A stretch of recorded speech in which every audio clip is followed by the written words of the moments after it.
This is the Loan Creator YouTube. We hope this video helps. In this video, I will explain how to clock in and out using HHAeXchange. First, open the HHAeXchange mobile application on your smartphone. You will need to input your unique user credentials to access the system securely. Always confirm your device has at least 20% battery life and that you are connected to a reliable internet source, like Wi-Fi or cellular data, before attempting to clock in or out. This initial preparation ensures a smooth and accurate timekeeping process. To begin your shift, locate and select the Clock In button prominently displayed on your application's home screen. Carefully review the details presented, specifically ensuring your client's name matches and the assigned service code is correct. Once you have verified these details are accurate, press the Submit button.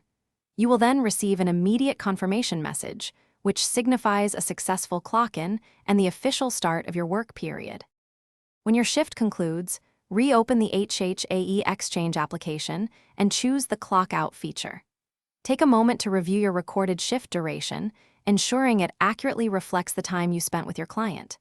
If any discrepancies appear, do not submit yet. First, contact your supervisor.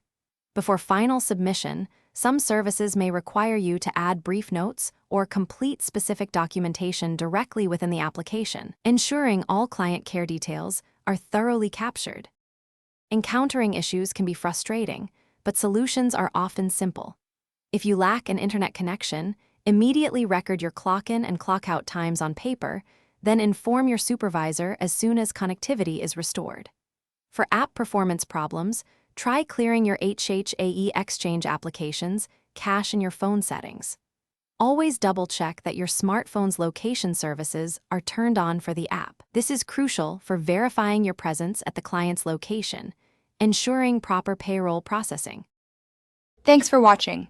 Consider subscribing if we helped you.